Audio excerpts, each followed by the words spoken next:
Okay, here we go. Number 9 says, oh, all right, this one shouldn't be that bad.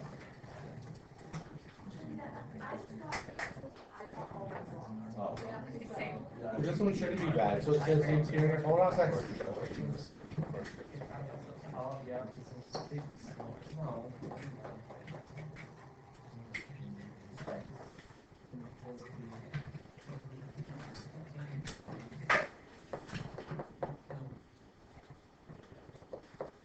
Oh, I think I see what the problem is. Did anyone get this correctly? I know. Okay, did you have to do something for this one that was interesting? Something you might have to do something. Partially, yeah. Like What you do, man? I drew it out first. Yeah. And then for like angles CAB, Yeah. I used C and B. Okay. And I just kind of did like that for all of them, and I got the right number. Yeah. So what you have to do, what he's sort of saying that you have to do is, because remember all these Cartesian vectors. You want to take my chair down behind you, please? All these Cartesian vectors, they're all based on what? What's the starting point for all the vectors? Origin, right? So the thing is, these are just 3 points on the graph. 5, 1. So here's 5, 1 over here someplace. 4, -7 is down here someplace. And C is -1, -8, which is down here someplace.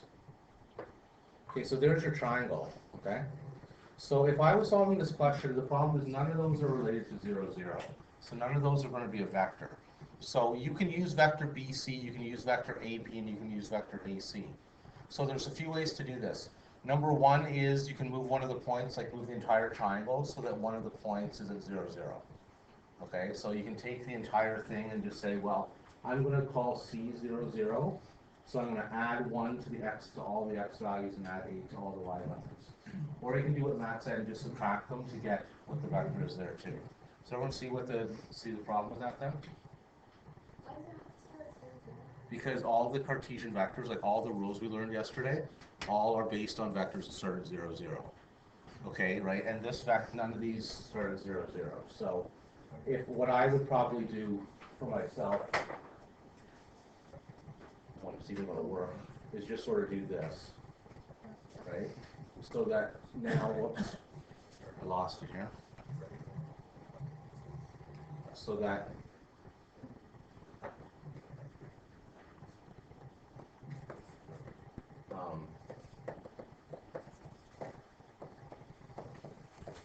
therefore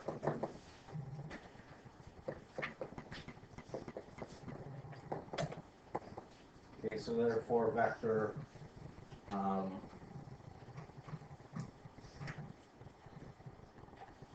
and I guess you have to do that 3 times, right? And that's sort of what Matt was doing, if you do that all the way through. Because then once that happens, again, just so then vector A and vector B would be from 0, 0.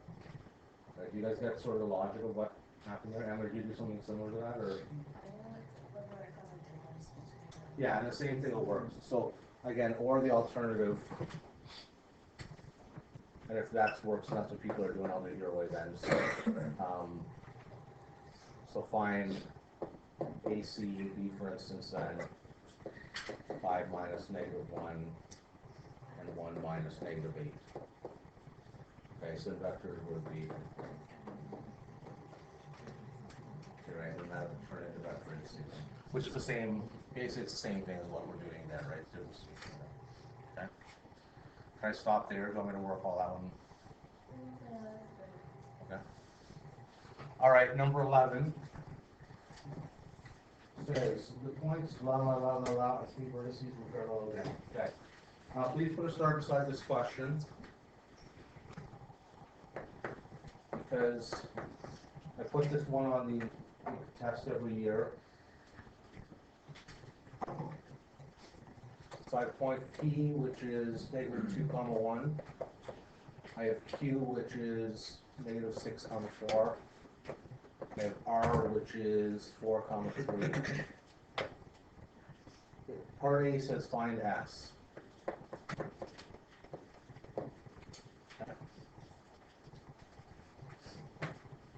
So I'm going to try and draw these in a very, very rough thing here, so I'm gonna have negative 2 comma 1 is gonna be point B. Negative 6 and 4 is gonna be up here, that's Q. 4 and 3 is gonna be R. So they want you to find point S. Any idea of how I find point S? Yeah, go ahead. The way that I did it is you find the difference between Q and P, Yeah. like the amount of change there, and do that to R. Yeah. So what basically what he did there, and I'll just do this visual, we'll do it mathematically in a sec, right? If you sort of look up like a staircase, okay, right, that one went up, goes up 3 units, and then goes over 4 units like that, okay? So the same thing for R, we're going to go up 3 units, and over 4 units, like that. So point S here is going to be 0, 6. I think that makes sense to me. Okay. So we get the logic there for what I did there? Logically, that's okay? Yeah, go ahead, Tony. That's what I did too, but the back of the book says it's 8 and 0. Yeah, it's 8 and 0? The way I did it is you go down from R rather than up. Now, hold on a sec here. Did I put my diagram wrong? No, that's So that fine. makes sense. It's just from R you go 4 right and 3 down.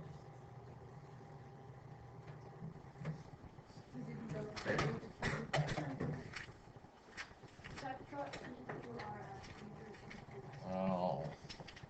Oh, so I know what to, oh, so you're saying it has to go like this then? Yep. Oh, okay.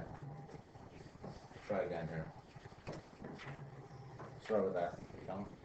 Okay, so it said there, one of the lines it said in the, it said the parallelogram is PQRS, right?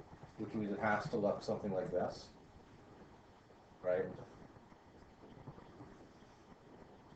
Right, so it has to go sort of in that order from that. So the difference is it's going to go, sorry? It couldn't be PQSR. No, because I think it says here, are 3 vertices of the parallelogram PQRS, that's the first statement. So I got even confused on that there too. So the same thing with backwards then, right? So you take Q and you go over that one. So this is going to be 8, 0. Sorry, thank you.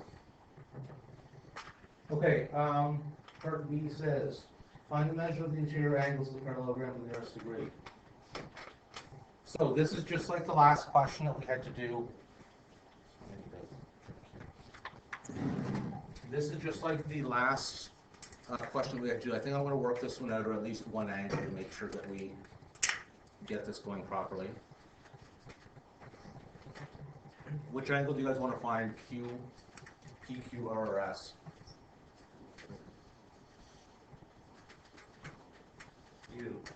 Q sounds good. Okay, so for angle Q, we need the vectors PQ and QP. Right, so we'll have to find what those vectors actually are. Okay, so this is going to be then PQ is going to equal -6 minus -2 and 4 minus 1. So this is a vector from Q to P.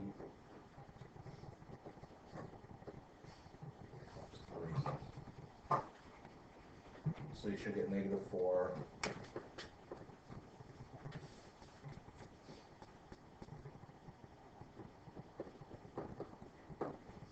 And that's what PQ is going to do.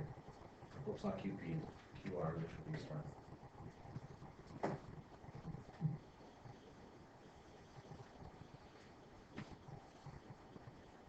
Okay. QR then would be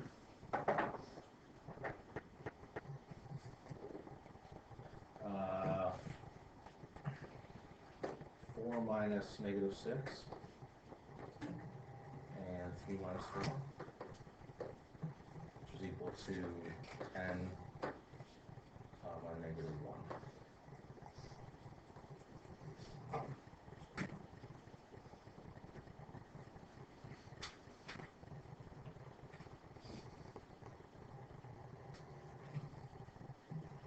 Okay, so now what's our equation here for cosine from yesterday? Someone be brave and think back to yesterday, please. Cosine equals?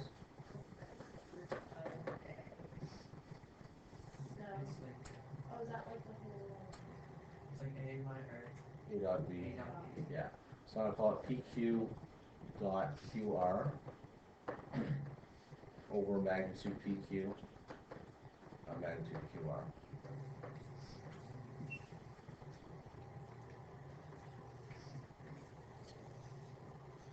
Okay, I have a little diabetic thing, so if you guys just want to solve that, can you guys quickly solve that and I'll print this down.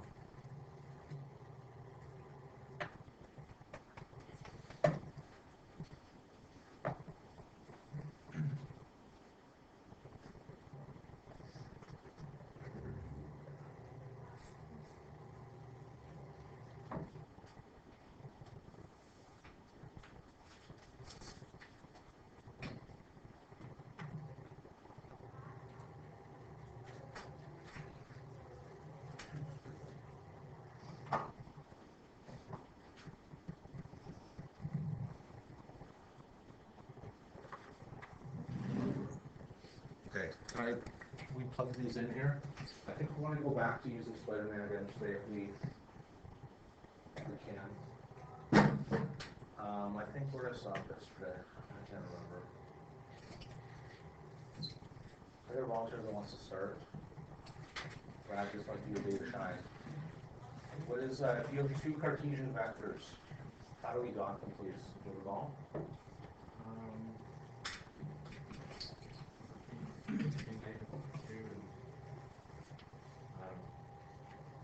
Oh, somebody help me here. Brad, you need to get, sorry Brad, I'm not going to pick on you today. I'll start, go ahead. Yeah, so it's going to be -4 times 10 plus 3 times -1. Right, so it's the 2x coordinates multiplied. Okay, magnitude. Callan, can you be brave? I think back to yesterday. How do we find the magnitude of... Yeah, distance formula, very good. So it's going to just be then divided by the square root of -4 squared plus 3 squared times the square root of 10 squared plus -1 squared. Does that match most people's answer?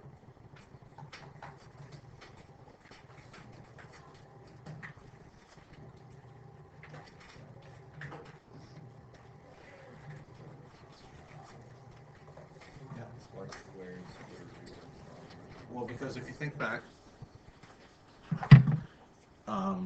if you do the distance between 2 points back from grade 10, because this is where it came from, right?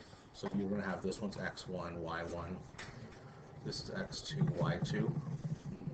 This distance is going to be y2 minus y1. Okay, so if you do Pythagorean theorem, it's going to, there's your d. So d squared equals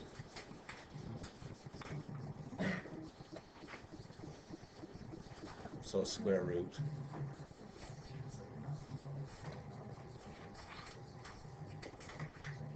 why do you have to do Pythagorean theorem? Well, because that's where you get the distance. That's where the distance comes from. Like that's how you get that's the distance equation.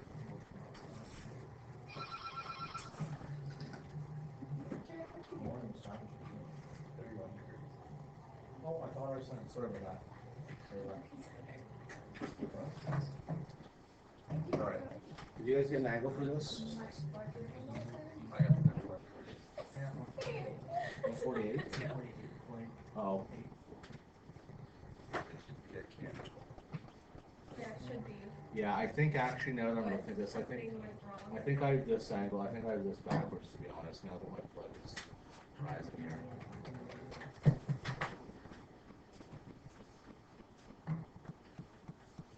Because these should be heading in the same direction, right? It should be QQ, but not. Yeah, I think this is QT. I think I got that backwards. We're just going to flip this out. Okay. Which is all that, hold on, before you guys are freaking out saying everything's changing, all that's going to do is change the sign of the numerator. That's all it's going to do. I'm going to quickly, and that'll give you I'm going to hit pause here. We'll do another angle properly here next time. And then we'll continue.